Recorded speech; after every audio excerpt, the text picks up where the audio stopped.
Je ne dis pas systématiquement aux parents, je vous donne un médicament, mais il n'a pas l'autorisation. Mais je n'ai pas d'autre solution. Il n'y a pas de médicament sûr, ça je vais le redire et le redirai, j'espère que ça restera dans l'interview.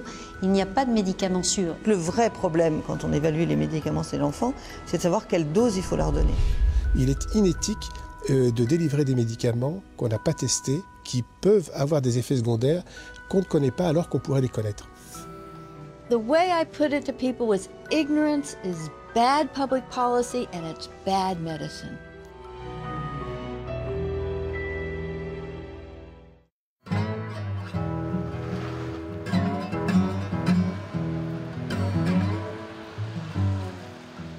Kansas City. Mitt i stan ligger The Children's Mercy Hospital, ett av USAs främsta barnsjukhus.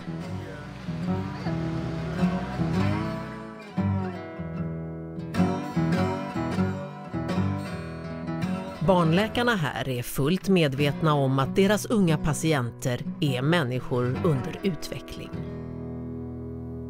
Children are not small adults at all.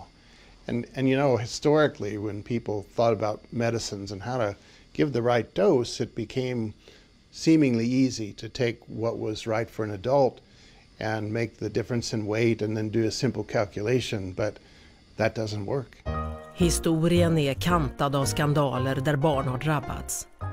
På 1940-talet var mirakelmedlet aspirin vanligt vid feber. Vid feldosering kan det leda till döden hos barn. På 50-talet var det kloramfenikol, ett vanligt antibiotikum för vuxna som hos barn kan orsaka allvarliga blödningar.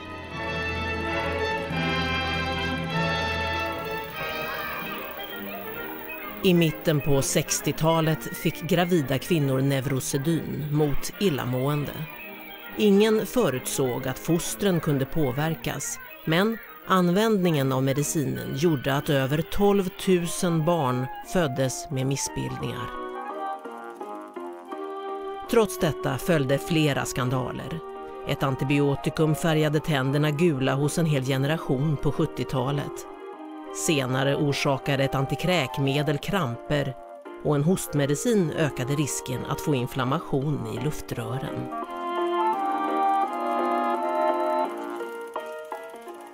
Att det saknas mediciner anpassade för barn kan innebära stora faror. And we all know this because we either have children or we see children. They grow very rapidly. While we see that on the outside, what we don't perhaps appreciate is what goes on the inside. And that as the child grows in height, all the organs of their body are growing as well. And not just growing, not just getting bigger, but they're maturing. So their function and their ability to work changes dramatically over time, especially about the first 2 years of life.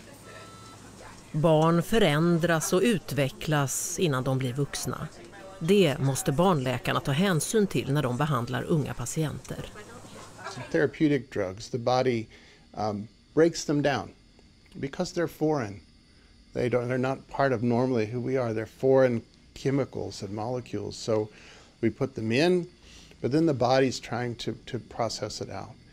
Certain pathways actually work more efficiently in a child 2 years of age than they do in a child 10 years of age.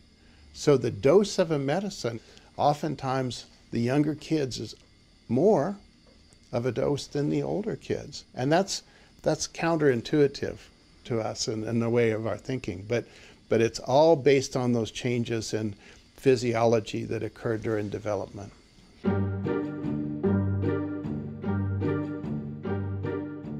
Från födseln och upp till 25 års ålder förvandlas barnet.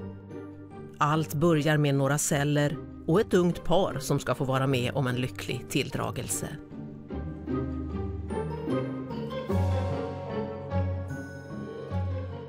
Redan vid födseln måste barnläkaren ta hänsyn till att den nyföddas lungvolym kommer att tredubblas. Att nervsystemet och hjärnan genomgår en total omvälvning som kommer att pågå i flera år. Vid 3 års ålder är huden 5 gånger mer genomtränglig än hos en vuxen. En feldoserad salva kan bli giftig. I 6-årsåldern växer barnet 1 centimeter per månad och hjärtat slår 20% snabbare än hos en vuxen. Under könsmognaden leder en hormonell explosion till stora förändringar i hjärnan, skelettet och nervsystemet. Vid drygt 20 års ålder har barnet blivit en vuxen och fullt utvecklad människa. Trots alla dessa skillnader behandlas barn för det mesta med mediciner för vuxna.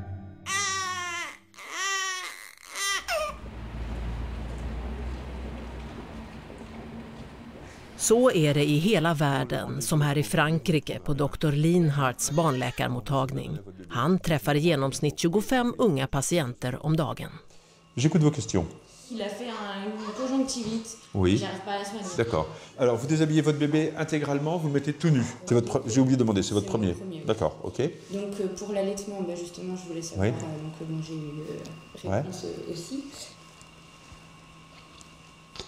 Han använder sin skicklighet och sina 20 års erfarenhet för att lista ut vad som står på hos barnet. Voilà maman, je cours à toi. Allez.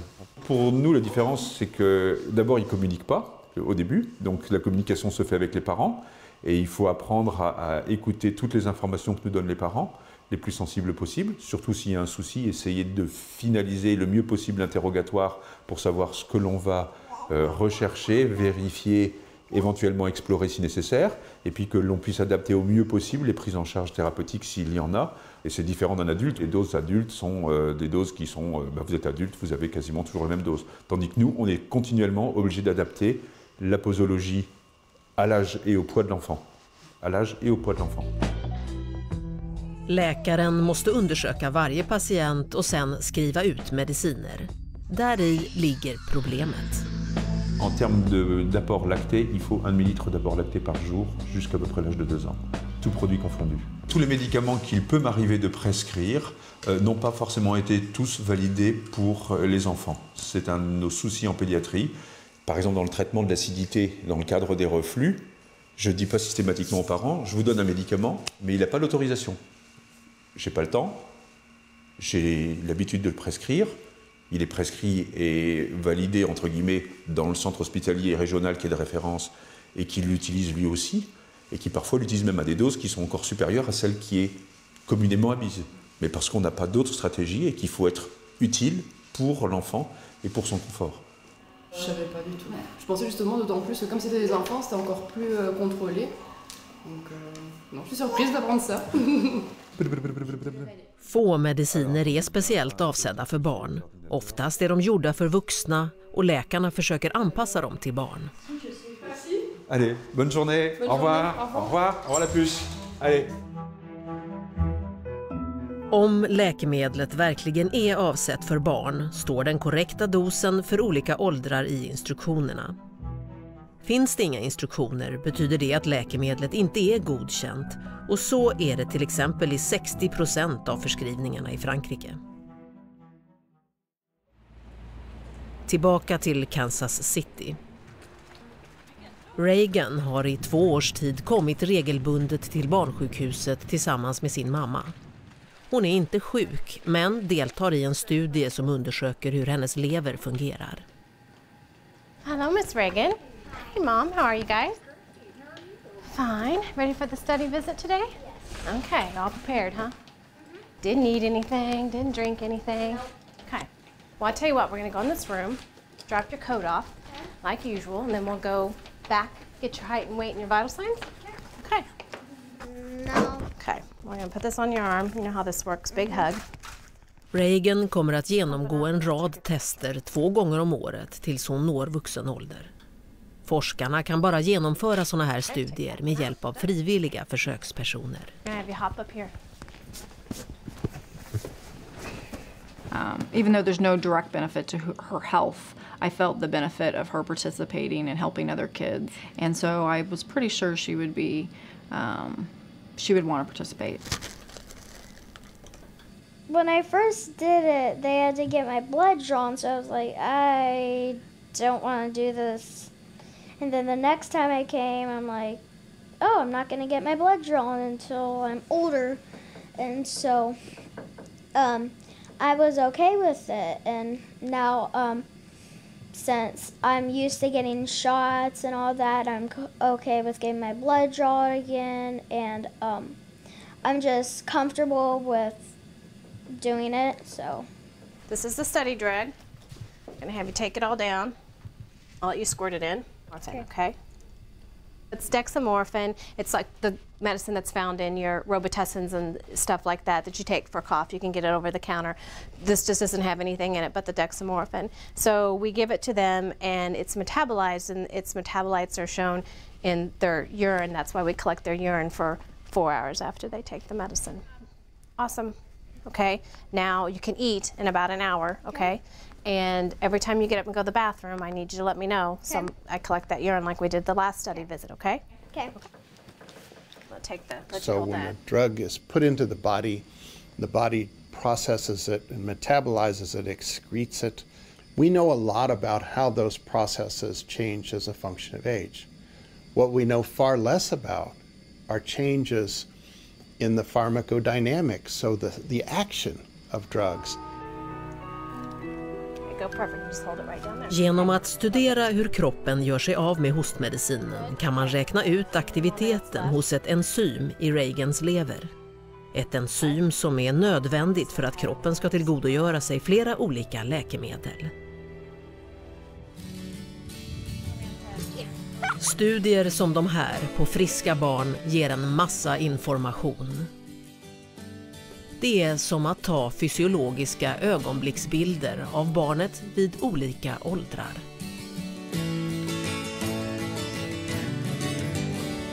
So when one thinks about medicines in the body and all this very rapid change, it makes for a target that kind of moves, whereas in adults, we are what we are.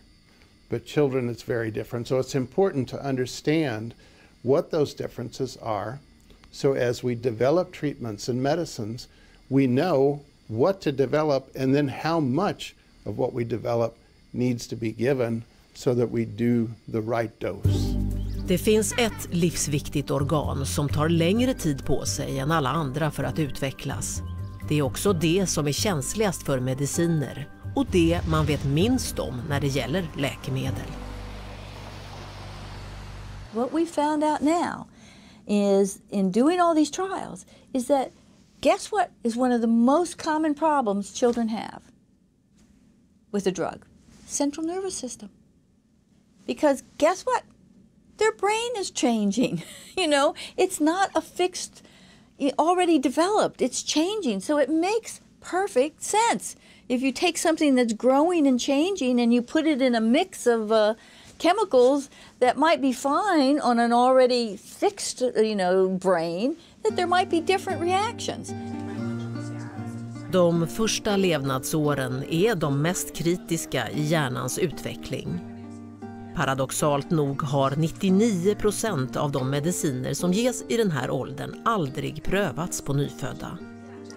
Hur bedömer man vilken effekt ett läkemedel får på hjärnan hos ett för tidigt fött barn? Här har forskarna funnit ett sätt att simulera den långsiktiga effekten av ett läkemedel.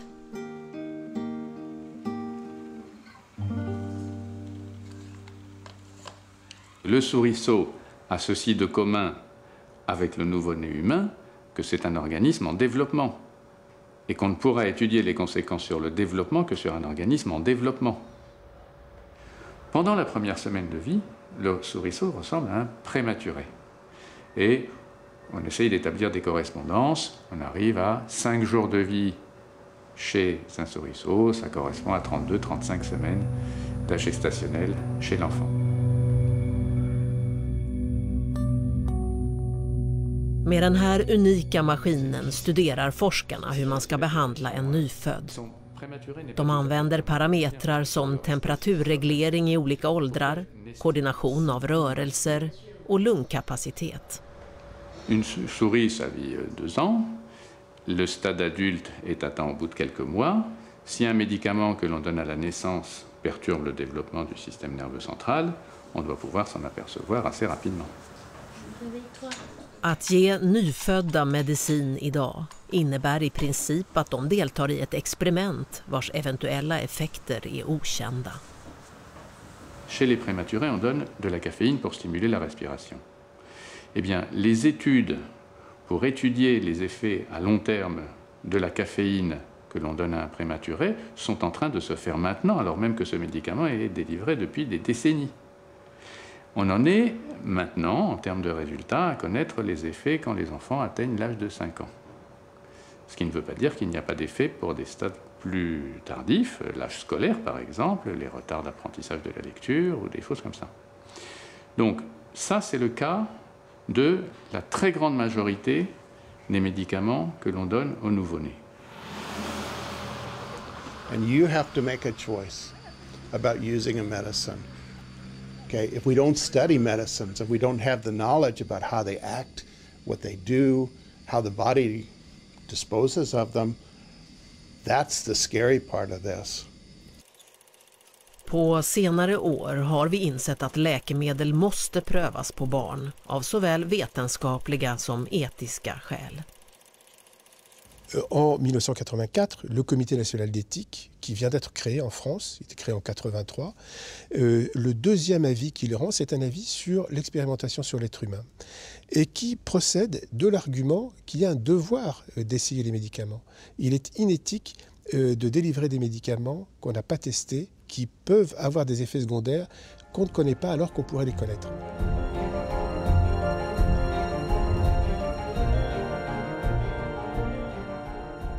I London finns Europeiska läkemedelsmyndigheten, EMA. Agnès Saint-Raymond är chef för den pediatriska, alltså barnmedicinska sektionen för hela Europa. Hon förklarar varför mediciner inte har prövats på barn. Les médicaments n'étaient pas évalués chez l'enfant, mais ils ne l'ont pas été parce que l'idée était de protéger les enfants contre les risques de la recherche. La recherche n'a pas que des risques, elle a aussi des bénéfices, mais l'idée c'était de protéger les enfants et le principe qui était derrière, c'était que les enfants auraient été traités comme des cochons d'Inde dans la recherche. Et on ne voulait pas faire cela. En fait, ça a abouti à utiliser des médicaments sans données, donc à les exposer au risque de ne pas connaître la dose efficace. Soit on les sous-dose et on n'a pas l'efficacité, donc ils ont une perte de chance, soit on les surdose et dans ces cas-là on les expose probablement plus souvent aux effets indésirables. Donc tout ça fait que ne pas avoir de données était contraire à l'intérêt de l'enfant. Ett nytt kapitel skrivs nu i pediatrikens historia och inledningen kommer från USA. Diane Murphy är chef för barnläkemedelsavdelningen på FDA, den amerikanska läkemedelsmyndigheten. Nobody was studying drugs in children. Everyone, I mean, as a pediatrician, I would carry this little book in my lab coat and I'd take it out and look up what was supposed to be the best dose. But it was not based on studies in children. It was just the best knowledge we had. And so this has been, you know, a decades-long effort to say that's not acceptable. In 1977, the American Academy of Pediatrics says not only is it ethical to study children, it's unethical to keep doing what we've been doing, which is treating them without knowledge. Sedan 1997 har amerikanska läkemedelsbolag varit tvungna att pröva nya barnmediciner på barn innan de släpps ut på marknaden. Det tog 10 år innan en liknande bestämmelse infördes i Europa. Depuis 2007, on a une législation qui impose des obligations aux firmes pour tout nouveau médicament en Europe, que ce soit le système ici à l'agence européenne ou en national, c'est le même système. Les firmes doivent se mettre d'accord avec le comité pédiatrique sur un plan de développement du médicament chez l'enfant. Ce plan d'investigation, il est imposé aux firmes, elles doivent le développer pour tous les nouveaux médicaments et pour les médicaments récents. Donc ça, c'est le système de base. And what they did is they took a lot of the things that were working for us and put it into their legislation and then made it better in some ways. And the difference is, one of the ways they made it better is that it's actually a stronger requirement. In that, in the United States, we will not hold up development of a product for an adult population just because you don't have your pediatric study in place. Well, in Europe, they won't even file the adult application, you know, the application for adult studies until they have a plan for children. Dessa nya bestämmelser har lett till förändringar inom barnmedicinsk forskning världen över. Men effekterna kommer inte att märkas för någon flera år, för det tar över 10 år att ta fram ett nytt läkemedel. Allt börjar med forskarna som måste hitta rätt molekyl. Av 5 miljoner molekyler som testas i laboratorierna blir det bara en enda användbar i medicin. I snitt tar det 6 år att hitta en effektiv molekyl. Sen följer fas 2. Medicinen prövas på friska, frivilliga vuxna för att se om den är giftig. Ibland testas den parallellt på djur. Det tar 5 år.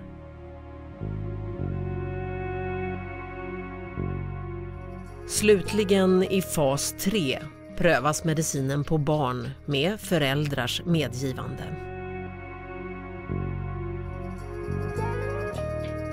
Il n'y a pas de médicaments sûrs. Il y a toujours des médicaments avec des effets indésirables. Il reste à savoir si les effets indésirables restent acceptables au niveau de la population par rapport aux bénéfices attendus et démontrés. Att väga fördelar mot risker innebär alltid en kompromiss. Ger man till exempel ett barn medicin mot nästäppa utsätts det för en risk. Vi måste ta reda på vilka riskerna är och när de uppträder. Les grands progrès des cancers ont été faits en premier lieu chez l'enfant, et tant mieux, mais on a vu apparaître 10, 15, 20 ans après des cancers secondaires liés au traitement, mais ces maladies secondaires sont elles-mêmes, on peut les soigner.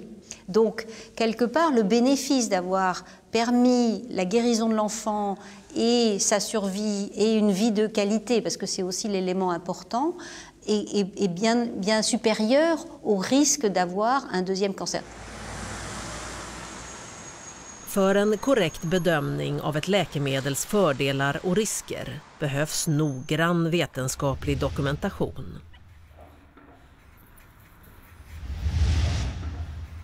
Donc pour construire un protocole, on sélectionne un groupe d'enfants définis par leur âge et leur maladie. Et ensuite, on va les diviser en 2 groupes, on appelle ça des bras, qui sont un groupe A qui reçoit le traitement et un groupe B qui va recevoir le traitement de référence ou bien le placebo ou éventuellement même l'absence de traitement. Et ensuite, à la fin du protocole, on va pouvoir comparer ces 2 groupes A et B qui ne vont être différents que par le fait que l'un a reçu le traitement qui est en cours d'évaluation et l'autre a reçu le traitement de référence. För att försäkra att prövningen utförs helt objektivt väljer en dator slumpmässigt ut vilka barn som ska ta den nya medicinen och vilka som ska få placebo gjord på vatten och socker.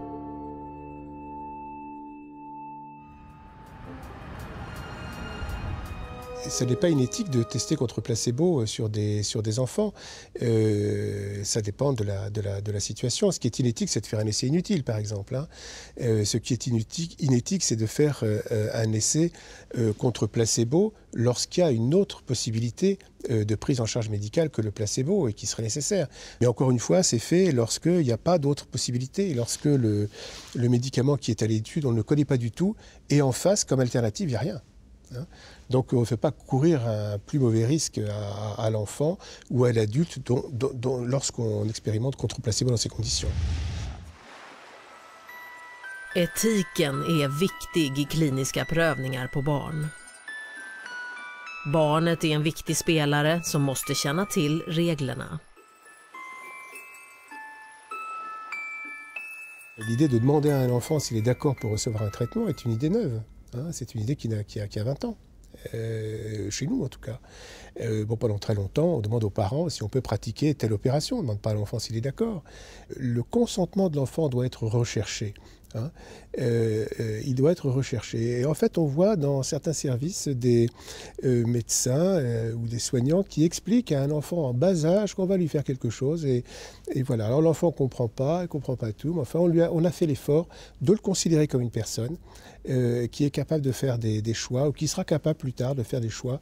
On l'installe, on le crée, on le recrée à ce moment-là comme une personne. Et ça, c'est ça qui compte. Et c'est ça le vrai sens du consentement. Hein.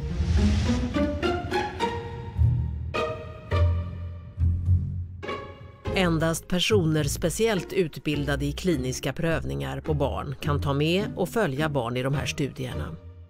De unga patienterna behandlas sen på en av 15 specialiserade kliniker i Frankrike. Professor Gautran är chef för en sån klinik i Lille. Han erbjuder barn att delta i kliniska prövningar, som unga Esteban. Ce que je souhaitais vous proposer, c'est un essai clinique. Nous participons ici à Lille, comme dans d'autres villes de France et dans d'autres villes au niveau de l'international, sur l'étude d'un nouveau médicament spécialement adapté pour la constipation de l'enfant. Ça a été longuement réfléchi. C'est vrai qu'on n'a pas dit oui tout de suite. On en a parlé aussi avec l'entourage, la famille, parce que forcément, on cherche la guérison, mais on ne va pas non plus lui donner tout et n'importe quoi pour dire qu'il guérit sans forcément guérir. La grande difficulté, c'est d'informer de telle manière à ce que les parents ne se bloquent pas sur des mots qui font peur, études cliniques, essais, on entend cobaye, mon enfant n'est pas un cobaye. Et donc convaincre sur la valeur ajoutée, sur l'utilité de cette étude pour l'enfant et pour la connaissance en général et pour lui peut-être pas dans l'immédiat mais lui plus tard, c'est ça tout l'enjeu de la discussion pour convaincre mais laisser la liberté aussi aux gens de décider d'y aller ou de ne pas y aller. Si l'un d'entre vous n'est pas d'accord, l'étude ne se fera pas. D'accord. Donc si par exemple mon mari et moi on est d'accord pour signer mais qu'Esteban n'est pas d'accord, l'étude ne se fera pas. Vous avez le droit à tout moment de sortir de l'étude et on continuera bien sûr à le soigner et à s'occuper de lui. Et il va y avoir, il faut que je te le dise, hein, parce que tu es libre d'accepter, pour surveiller que ce médicament il est pas méchant, il n'est pas toxique, on va devoir faire 3 prises de sang sur toute cette étude. Mais on va te mettre la petite pommade, la pommade magique, qui anesthésie pour limiter la douleur. On a pris toutes les précautions pour que les contraintes du médicament soient limitées. Varje ord vägs och studeras. Läkarna måste alltid se till att barnet har förstått och känner sig respekterat. Specialister som psykologen Katrin Holtzman kan bistå i sökandet efter de rätta orden. Hon hjälper till att bearbeta informationen till barnen. L'enfant, lui, ce qu'il veut, c'est pas qu'on lui parle du protocole scientifique avec des mots très savants. Il veut savoir ce que ça va lui apporter de plus comme contrainte par rapport à sa maladie habituelle. Donc il veut très bien comprendre ce qu'on va lui faire, quels sont les examens, quels sont les gestes supplémentaires à ce qu'on lui fait d'habitude. Et là, est-ce que ça fait mal ? Dans un protocole, il y avait une phrase qui disait injection dans le cerveau de l'enfant du virus médicament sous anesthésie générale. Donc, injection dans le cerveau, tout de suite l'enfant il pense à une piqûre mais avec une longue aiguille pour atteindre le cerveau. Ensuite, un virus médicament, un virus ça rend malade, hein, c'est comme un microbe et il ne voit pas comment ça peut le guérir médicament alors que c'est un microbe. Une phrase comme ça, un enfant il a très peur. Il ne dira jamais moi je suis d'accord pour que vous me fassiez une grosse piqûre dans le cerveau en me mettant un microbe dans le cerveau. C'est pas possible, il le comprendra comme ça. Et quelqu'un qui fera un protocole comme ça, même s'il met des jolis dessins, je pense qu'il aura personne qui aura envie de faire ça, aucun enfant. Men man kommunicerar inte bara med ord. Vårdpersonalen får även lära sig andra metoder. Som här, där barnet tas med i beslutsfattandet genom ett rollspel med små dockor. Je fais comme si je parlais aux enfants, je leur dis, tu vois, la chambre est tout à fait différente, il y a un lit à roulettes et tu verras que tu en auras besoin après. Et l'enfant, réellement, va commencer à reproduire tout ce qui s'est passé. Sans avoir besoin de l'interroger, il va jouer avec ce matériel et il va nous montrer ce qu'il en a compris. När barnet deltar i en klinisk prövning följs det noga av specialutbildade personer. Så också för Esteban. Voilà, donc on arrive au centre d'investigation clinique. Donc c'est un service dédié aux essais cliniques pédiatriques. Donc voilà, une des 3 chambres. Donc voilà, où tu pourras venir pour toutes tes visites pour l'étude. Donc tes 8 visites. C'est vraiment un lieu dédié où les médecins vont se déplacer pour voir votre enfant dans le cadre de l'étude. Voilà. On a toujours peur forcément, un essai sur l'enfant, surtout quand on n'a pas de suite connue ou les effets secondaires, tout ça. Mais bon, si on se lance pas et que personne se lance, on n'avance jamais. Donc forcément, on a essayé quand même. Donc pour cette étude en particulier, la constipation est extrêmement fréquente. On a ce qu'on appelle prescreené, c'est-à-dire abordé, informé, comme on l'a fait avec les parents d'Esteban tout à l'heure, 89 familles. Et au total, 4 ont accepté de participer à l'étude. Parce qu'il y avait 3 prises de sang, parce qu'il fallait venir 8 fois sur 16 semaines à l'hôpital, parce qu'il fallait à un moment arrêter tous les traitements pour juger de l'état de base. Tous ces arguments ont fait que des familles, même intéressées au départ, n'ont pas accepté d'y participer. Esteban är klar med sina tester och läkemedelsbolaget har avslutat sin studie och fått sina resultat. Men vi väntar fortfarande på barnmedicinen. C'est une étude internationale, à peu près une vingtaine de pays européens ont participé à ce protocole avec pour objectif d'inclure 200 patients au total. Ces patients sont âgés de 6 mois jusqu'à 18 ans. La difficulté dans le recrutement, on l'a observé dans la tranche d'âge la plus basse, c'est-à-dire chez les patients les plus jeunes, entre 6 mois et 4 ans, qu'on a mis un peu plus de temps à voir dans les protocoles et ça a un petit peu retardé l'étude. Vi är på Dr. Linharts mottagning. Han ingår i ett nätverk av specialister som bjuder in unga patienter att medverka i kliniska prövningar. Han stöter också på problem med rekryteringen, särskilt när det gäller riktigt små barn. L'essai clinique sur des enfants, c'est toujours un peu délicat parce que pour les parents, c'est est-ce que mon enfant est un cobaye ou n'en est pas un? Quel risque lui fait-on courir? Quel est l'objectif recherché? Est-ce que rentrer dans une étude, c'est sans risque? Est-ce que c'est surveillé? Est-ce que ça va apporter un plus à mon enfant? Donc tous ces éléments-là doivent être pris en compte par les parents pour accepter de participer à une étude. Et pourtant, on se rend bien compte que dans un certain nombre de situations, les progrès ne se feront que par la participation de tous. C'est vrai que c'est bien pour faire avancer les choses, mais sur ma propre fille, sur moi, je dirais oui, parce que c'est ma personne, mais mon enfant, on dit toujours il n'a rien demandé. Et comme disait le docteur, c'est vrai qu'on a l'impression que c'est un cobaye finalement, on a besoin d'un cobaye. Et voilà. C'est vrai que c'est difficile à faire. Alors pour l'histoire, aujourd'hui, votre petite fille, elle a eu 2 vaccins. Il y a un vaccin qui est un vaccin qui a évolué dans le temps.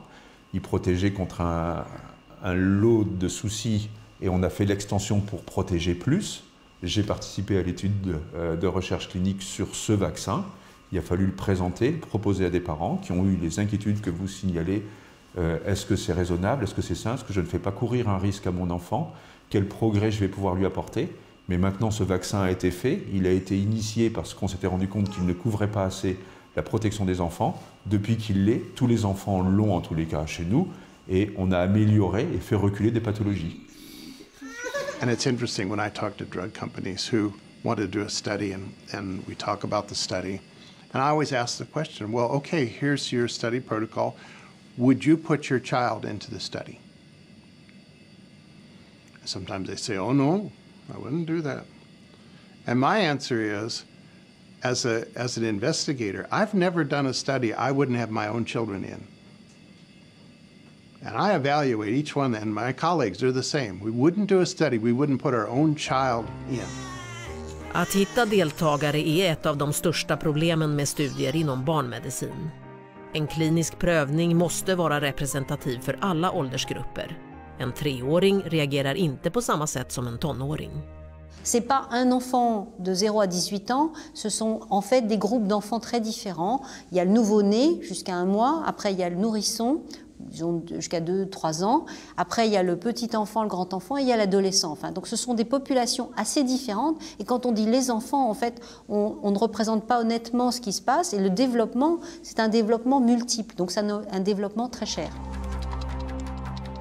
Kliniska studier på barn är mycket dyra och de är inte ekonomiskt lönsamma, vilket försvårar varje läkemedelsprövning. You know, why are you so adamant that you don't want to do another trial? It's not that I don't want to do another trial. It's that there won't be another trial. Okay? Why not? Because there's no business reason to go do another trial. And if a product is failing in children, it doesn't look like it's going to be successful, why are they going to go out and do more? They're not. Well, if it fails in an adult, let's say a high blood pressure, there's a motivation to find out whether they got the dose wrong or that there's a better way to do it because there's a big market out there. For kids, we really get just basically one shot to get it right. Lönsamhet, finansiering, vinst, investeringar, lager. Läkemedel i allmänhet är en del av marknadsekonomin.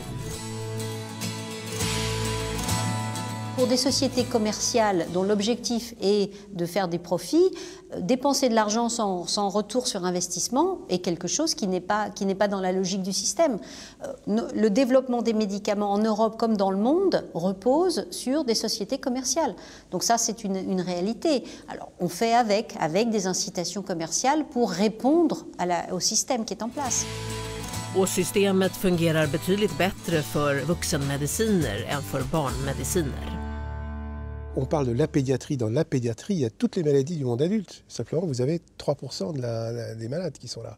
C'est très peu. Donc, c'est des marchés complètement atomisés. Si on doit parler comme parlerait probablement une firme pharmaceutique. Hein. Donc, c'est très compliqué d'avoir beaucoup de médicaments pour à chaque fois très peu de malades. Forskningschefen Zoazik Kossier tar fram barnläkemedel på ett stort läkemedelsföretag. C'est plus long, c'est plus coûteux. Puis après, il y a les questions effectivement de rentabilité. Parce qu'il ne faut pas se leurrer. Un industriel du médicament, il investit des millions, des milliards d'euros pour développer un médicament. Et au bout du compte, pour pouvoir continuer de réinvestir dans la recherche, il faut aussi ensuite qu'il génère des revenus. Företagen behövde hjälp för att investera i en mindre lönsam marknad. En pédiatrie, il y a déjà beaucoup de médicaments disponibles, mais dans des pathologies qui sont, on va dire, entre guillemets, banales. La fièvre, les infections. Et là, on a des antibiotiques, on a des formes adaptées. La problématique, c'est vraiment sur les pathologies orphelines et les pathologies rares. Et là, le plan pédiatrique a vraiment été une incitation pour les industriels, les a poussés à aller plus loin. Et je pense que ça a été vraiment un facteur de motivation beaucoup plus important. För barn som har drabbats av sällsynta sjukdomar finns inga mediciner. Vi är på Gustave Roussy-institutet, en av Europas ledande cancerkliniker. Elodie lider av en ovanlig typ av cancer som angriper musklerna. Det finns ingen specifik behandling. Hennes enda möjlighet att bli bättre är att delta i en studie som kombinerar redan befintliga läkemedel. Pour moi, l'essai clinique, c'est comme un traitement normal, en fait. Donc voilà. Après, essai clinique, c'est pour eux, essai clinique, c'est pour les docteurs. Pour moi, ça change rien, quoi. Talamazio, ça va bientôt faire 2 ans qu'elle est atteinte de son cancer, et ce cancer, avec les traitements qu'on donne, ça part toujours pas. Alors les essais cliniques, pour elle, c'est un avantage. C'est un plus pour sa maladie, voir si ça va guérir ce cancer-là qui est difficile à traiter. Alors c'est pour ça, les essais cliniques, elle est d'accord pour le faire. Parce que tout ce qu'elle a envie, c'est de vivre. De guérir. Parce que je vis déjà. Parce que les nouveaux médicaments, on ne peut pas les avoir comme ça. On y a accès en premier lieu dans des essais cliniques. c'est évident qu'on proposera à Elodie, si on peut, ces nouveaux médicaments. Actuellement, on a déjà proposé différentes choses et au jour d'aujourd'hui, il n'y a pas de nouveaux médicaments disponibles, mais ça ne veut pas dire qu'il n'y en aura pas peut-être dans quelques temps. On demande aux chercheurs de faire la recherche pour pouvoir aider ma fille. Parce que quand même, elle a quand même 16 ans et c'est pas juste. On voudrait bien, hein. Elle est surtout très gentille. Hein. Elle a toujours le sourire. Elle fait une pub. Je ne fais pas une pub. Elle a toujours le sourire, malgré son état de santé, malgré les médicaments qu'elle prend, malgré tous les effets néfastes qu'il y a par rapport à la chimiothérapie. Elle tient quand même le coup. Elle nous donne toujours le sourire. Non, mais ça ne passera pas dans le film. Ce n'est pas grave. Ce qui compte, c'est de dire ce qu'il en est. Ce qu'il en est. On veut que la recherche puisse aider ma fille et que ça aide d'autres enfants. För att förändra situationen måste läkemedelsföretagen tvingas att investera i den här olönsamma marknaden. Nya EU-bestämmelser har införts för att barn som Elodie inte ska stå utan behandling. Développer un médicament, ça prend 10 ans. Donc les résultats du règlement pédiatrique ne sont pas attendus maintenant. Ce qu'on voit comme médicaments nouvellement développés sont des médicaments pour l'hypertension, sont des médicaments pour les hypercholestérolémies, il y a des hypercholestérolémies chez l'enfant, des médicaments du cancer, donc des maladies rhumatismales, des maladies des articulations gravissimes chez l'enfant. Donc ça, ce sont ou la mucoviscidose, ça sont des médicaments que l'on voit développer maintenant. Ce n'est pas des médicaments pour des petits maux. För att göra marknaden för barnmedicin mer attraktiv försöker man öppna gränser och underlätta kliniska prövningar. What we have done now is really make the world know, and that we talk every month. We have what we call the pediatric cluster, and the FDA, that originates out of this office, and the FDA, EMA, Japan, Canada. The regulators get together, the pediatric regulators, and say, okay, what's going on with this trial? And do you know about this trial? Do you know about the safety issue in this trial? And we make sure that the trials that are being conducted are conducted as broadly as possible and answering the questions that all of us need answered. Ett annat sätt att locka företag är att minska antalet barn som måste medverka i prövningarna genom datorsimuleringar. On utilise des données mathématiques pour essayer d'anticiper et de prédire quelle va être la dose, quel va être l'effet. On peut aussi modéliser des maladies. Et donc, ce sont des techniques que l'on utilise pour essayer de diminuer le nombre de patients à mettre dans des essais cliniques. Ces techniques sont encore en émergence, mais elles doivent être validées. Mais l'espoir est vraiment qu'elles soient utilisées dans l'évaluation des médicaments et qu'elles soient reconnues de manière tout à fait claire, à la fois par les industriels et par les évaluateurs des agences. Barnläkarnas mål är fortfarande detsamma, att värna barnen och föreslå behandlingar som är anpassade till dem. Läkarna vill ha relevant information så att de kan fatta korrekta beslut. We all make decisions in life, and you ask somebody, would you like to have this decision with more information or less? How many pick less? We all want more. And that's what really this is about, making the information that's critical for kids.